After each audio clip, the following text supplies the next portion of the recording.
Hey everybody, I hope you have everything you need to get ready for the Super Bowl, that you can have a good time with your family and friends and just have a gathering together with people that you love, or maybe you're gonna get out and go on a hike when no one else is outside doing anything.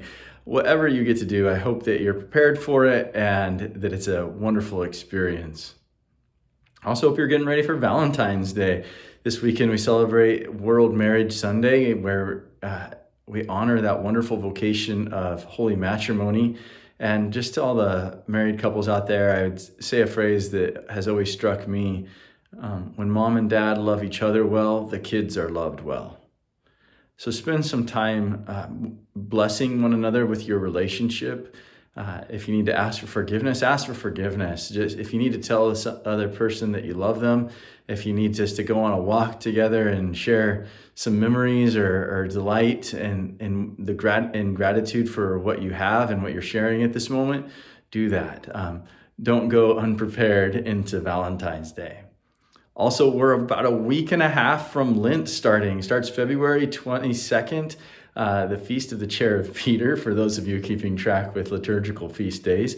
But don't be unprepared for Lent. There's about a week and a half to go. And I just encourage you, if you're going to do some sort of spiritual reading in there, there's enough time to get a prayer book or a Lenten guide. Father Mark Toops makes one called The Journey to Jerusalem that helps feed or foster prayer, if that's one you want. There's tons of resources out there. There's the daily Bible readings out there. Our pastoral council has been working hard, and we're going to get that Lenten challenge out to you again, like we did in previous years. And so there'll be options, but start thinking about this one thing. You can see it up here. I've got it burned into the wall in the chapel over at the rectory. I thirst. And that's Jesus's phrase to us. I thirst. That's what he said on the cross. I thirst for your love. Mother Teresa always understood that. What would you do to quench the thirst of Jesus for your love?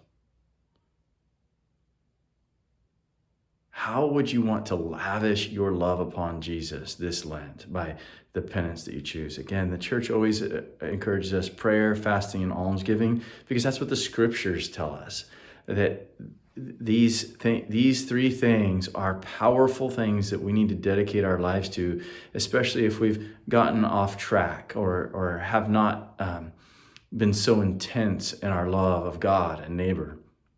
So maybe you want to pick something that involves an intensification of your prayer, an intensification of fasting. Certainly there's no meat on Fridays during Lent, but maybe you want to offer up that sacrifice, and certainly some almsgiving. Some of the money that we would save, we could give to the poor, to give to worthy causes. Above all, what just keeps coming back to me is, if we're not faithful to the Lord, if there's some area in our life where we're not faithful to the Lord, that's what he wants most from us. How can I offer my fidelity to the Lord? And what do I mean by that? Well, whatever that means for you, but like he's said and gave us some directions. He's called us to prayer. He's called us to keep holy the Sabbath. He's called us to put away anger or lust. He's called us to be proactive in serving and looking out for orphans and for widows. What could I do to be faithful to Jesus, to intensify my love for him and quench his thirst for my love? I encourage everybody to make Sundays the day.